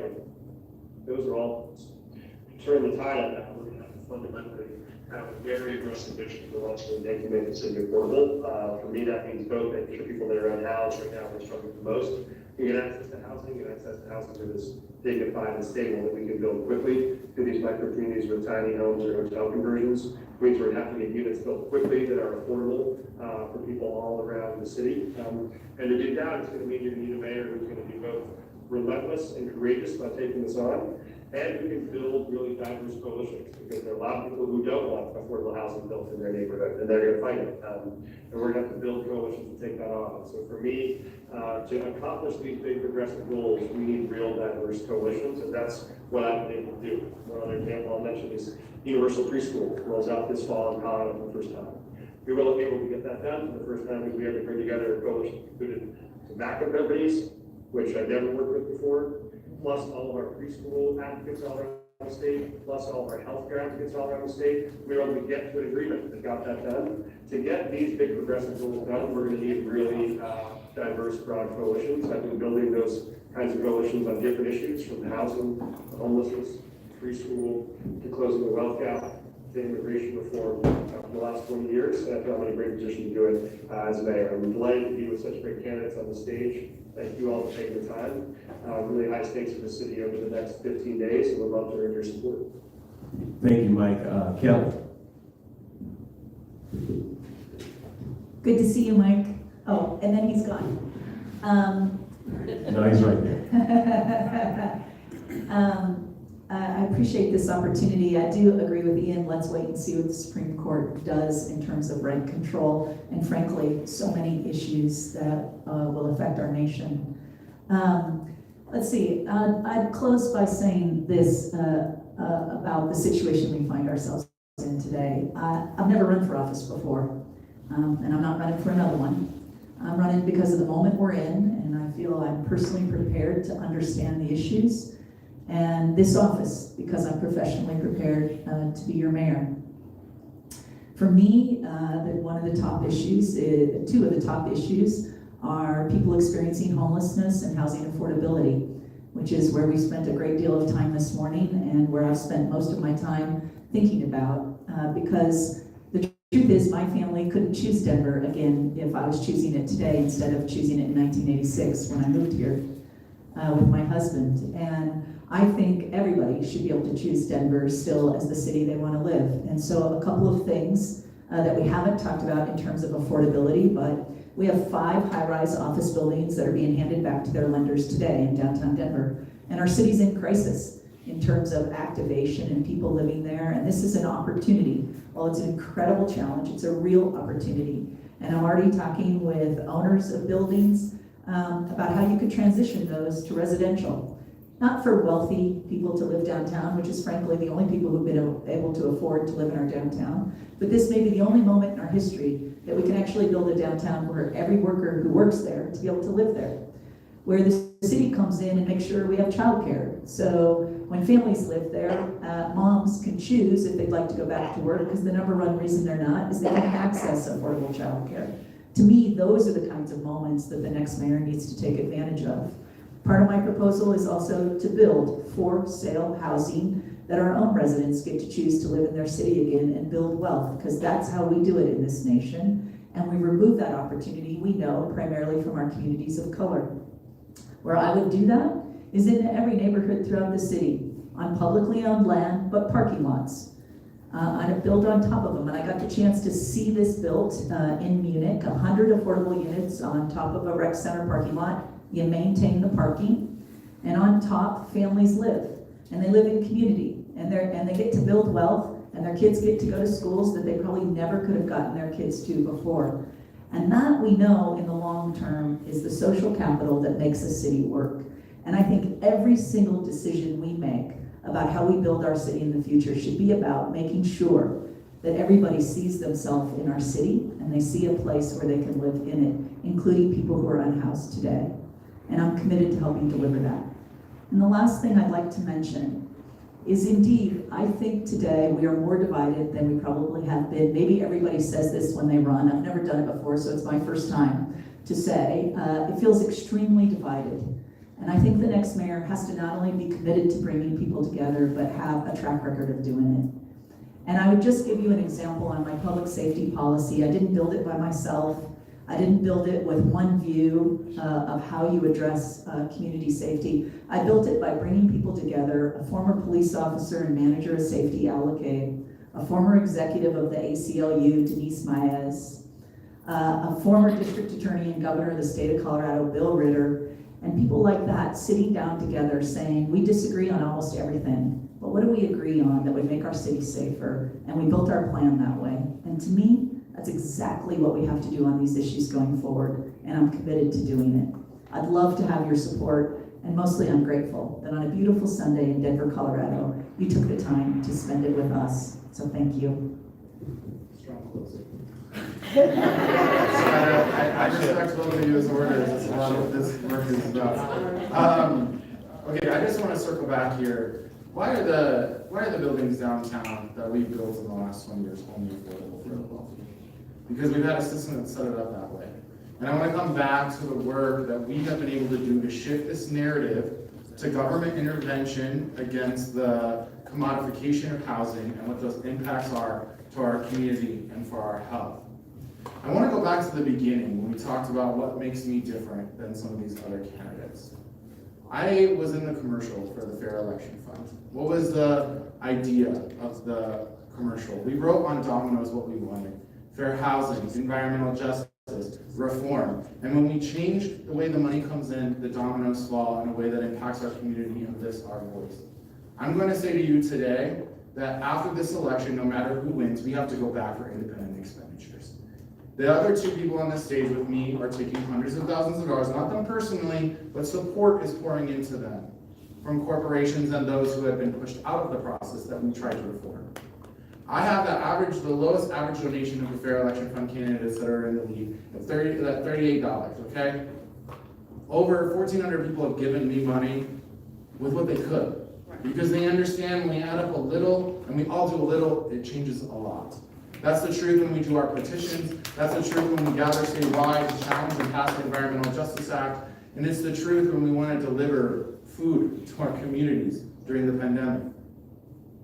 I hope that what you can see is that I have a record of being a neighborhood president, a community organizer, an educator. I've worked for 3 branches of local government, done the hard work to deliver the services to the people. And what I want you to imagine is what it would be like if we could do it every day. That's what it takes when you go down that list and you check your box and you give us the chance to continue this journey forward.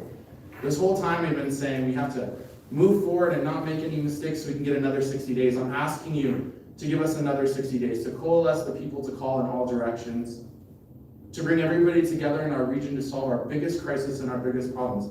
I have run for office before, in self-defense to a highway widening and the criminalization of poverty, and I am still in this fight, and I hope that you will join my campaign. Thank you. Good, strong close. Thank you all, and before you go, how many of you are undecided in this race?